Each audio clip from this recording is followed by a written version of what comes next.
Me llamo Carlos Asúnzolo y pertenezco al Centro Mexicano de Derecho Ambiental.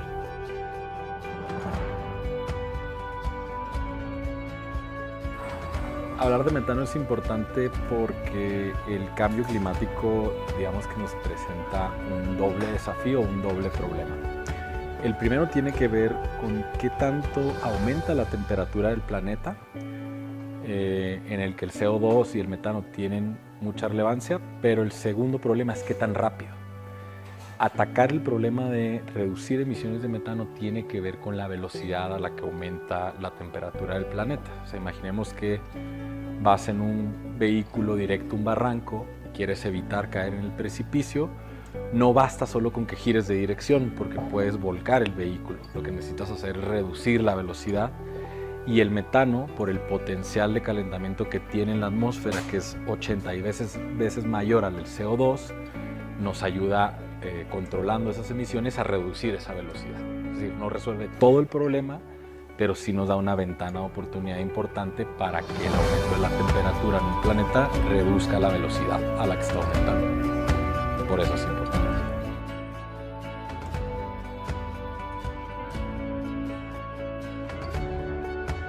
Creo que eso es muy importante porque yo te hablaba del metano en el contexto del cambio climático, pero el metano también tiene implicaciones muy serias tanto a la salud de las personas como a los ecosistemas.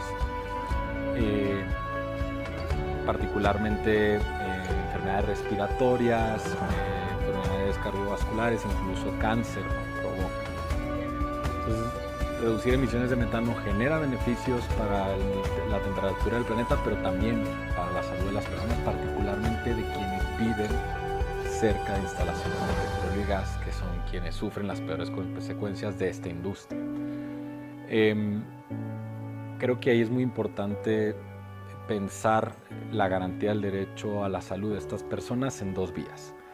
La primera es qué acciones necesitamos tomar ya para poder dar una atención médica urgente, sostenida y con recursos a las personas que están en estas zonas de sacrificio y que están siendo seriamente afectadas por las actividades de la industria del petróleo y gas, ¿no? Atención médica, recursos médicos especializados, todo lo que sea importante, permitirnos atender el problema de urgencia.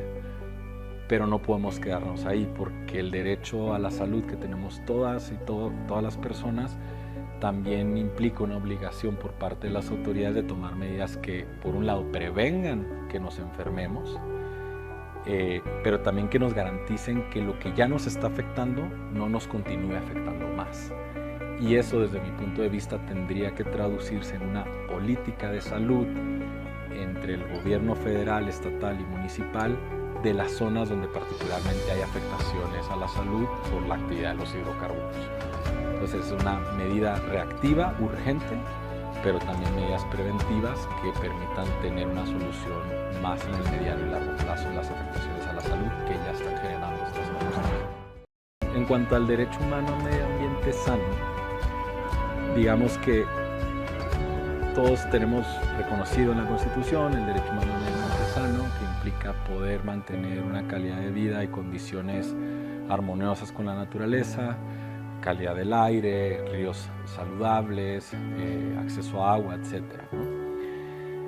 Para garantizar ese derecho, lo que el Estado y las autoridades tienen que hacer es ir instrumentalizando una serie de medidas que nos permitan prevenir impactos a los ecosistemas y que nos generan afectaciones, o corregir o reducir los riesgos cuando ya hayan esos impactos. Y esto lo hace a través de diferentes instrumentos que el Estado tiene. Unos de ellos son las regulaciones que, por ejemplo, para el sector del petróleo y gas permitan tener un mejor control de las emisiones y su reducción, sabiendo que eso tiene afectaciones directamente a la salud. El problema que tenemos es que esas regulaciones que ya las tenemos, que además son buenas, no se están cumpliendo de manera efectiva. Y ahí el problema es que la manera en la que podemos hacer un reclamo de la responsabilidad de las industrias del petróleo y gas se reduce básicamente a sanciones administrativas como multas o también la suspensión de licencias de operación e incluso el revocamiento. Lo que pasa es que no se están aplicando esas medidas que ya contemplan los marcos jurídicos para hacer un control más efectivo de las emisiones y corregir los desastres fósiles que provoca la industria.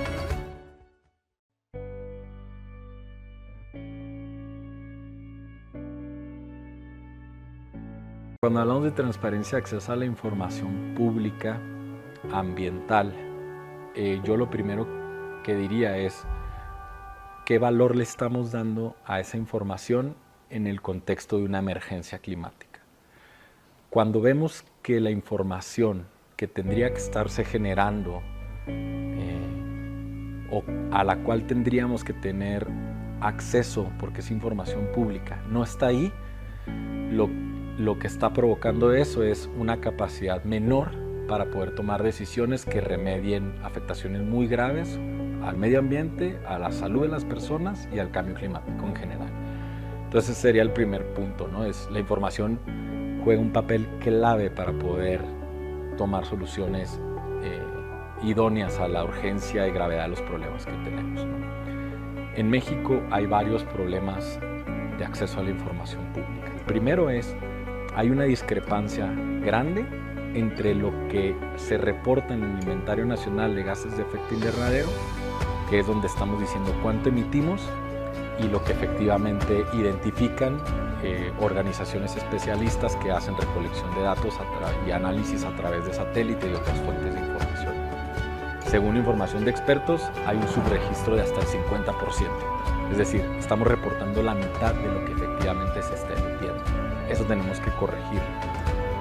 El segundo punto sería, a través de estos instrumentos de información pública, se generan diversos sistemas que tienen que estar constantemente actualizándose, y uno de ellos muy importante es el Registro Nacional de Emisiones. El Registro Nacional de Emisiones básicamente es una base de datos que va integrando emisiones que superan las 25,000 toneladas, es decir, grandes emisiones. ¿Por qué es importante eso? Porque eso nos permite identificar en dónde se están generando estas emisiones, con qué frecuencia, qué impactos tienen, y así hacer un control más efectivo de las grandes emisiones. Ese sistema, que por ley tendría que ser público, hoy no lo conocemos. No es público, no es accesible. No tenemos acceso al Registro Nacional de Emisiones. Y eso es una obligación legal que está siendo omitida y que necesita ser transparentada ya. Un tercer punto serían las regulaciones que hacen un control efectivo de emisiones de metano y aprovechamiento de gas natural, que es el que se quema y el que se ventea, contempla obligaciones legales muy específicas. Entre ellas, que las empresas deben de entregar a la autoridad responsable, en este caso la CEA o la Comisión Nacional de Hidrocarburos, programas de cómo están cumpliendo con esa regulación. Le tienen que decir qué objetivos de reducción de emisiones están planteando, qué acciones se están llevando a cabo para que se cumplan con esos objetivos. Tienen que tener una validación técnica por parte de un tercero para verificar que efectivamente eso está ocurriendo. El problema que tenemos es que nadie conoce esos programas porque son considerados reservados por razones de seguridad nacional y secreto industrial. Entonces hay una limitación de nuestro ejercicio de acceso a la información pública injustificado, porque esta información es ambiental y tiene una relevancia importante para efectos de cambio climático y salud de las personas. Y esos serían los tres instrumentos que consideramos clave para que podamos tener un sector más transparente, al menos en materia de hidrocarburos.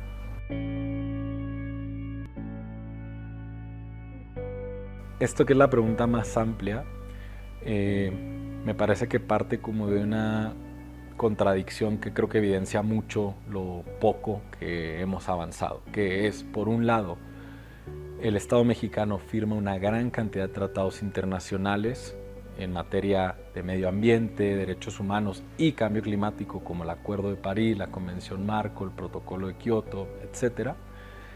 Se adhiere además a múltiples pactos que se generan alrededor de las conferencias de las partes del Acuerdo de París, como el Global Methane Pledge, que es particularmente sobre metano, en el que asume compromisos de reducción de emisiones y se plantea objetivos a través de instrumentos nacionales como las contribuciones nacionales determinadas para decir en determinado número de años voy a hacer o alcanzar una reducción de un cierto porcentaje de emisiones, ¿no? 35% para el año 2030.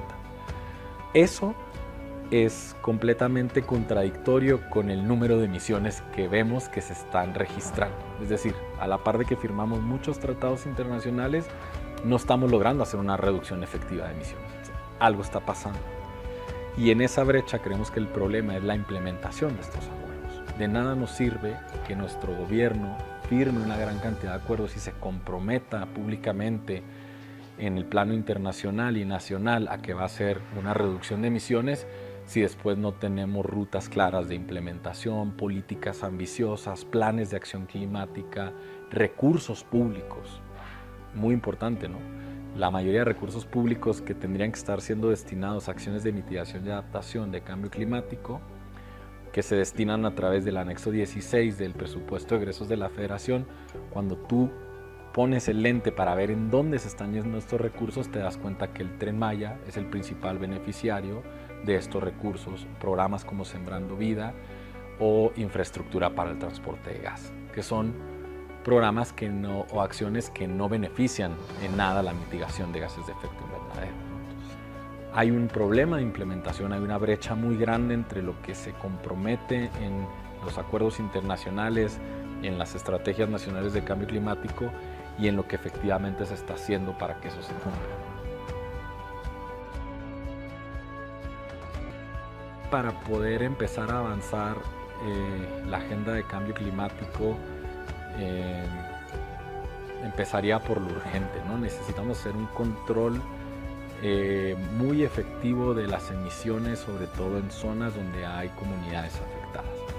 Se tiene que hacer uso de tecnología, se tiene que transparentar la información que hay alrededor de las emisiones en estas zonas para que haya una reducción drástica de emisiones y eso provoque eventualmente menos afectaciones o exposición a gases de contaminantes por parte de las comunidades, ¿no?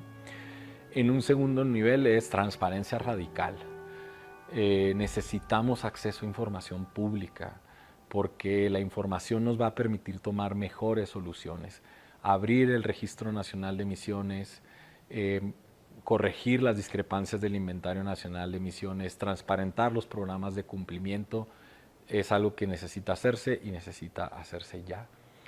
El tercero sería en el marco del próximo sexenio en el que ya estamos, en el que se tiene que hacer un replanteamiento de las contribuciones nacionales determinadas, buscar unas NDCs ambiciosas, pero sobre todo con planes y rutas de implementación muy concretos, que no solamente establezcan objetivos ambiciosos, sino rutas muy claras de cómo vamos a alcanzar esos objetivos, ¿no? Y finalmente, y creo que también muy importante, es dejar de apostar por el gas. Al final, el gas y el petróleo, que son los combustibles principales responsables, digamos, de la emisión de gases que están calentando la atmósfera, son hoy en día los que ocupan un mayor porcentaje en la matriz eléctrica a nivel nacional. Necesitamos dejar de autorizar proyectos de infraestructura de gas, revisar los que están en curso, dejar de contemplar al gas como un combustible de transición, porque sus impactos y su infraestructura es permanente, y empezar a generar condiciones para que energías renovables puedan tener mayor porcentaje de participación en la matriz eléctrica, siempre con garantías de transparencia y derechos humanos.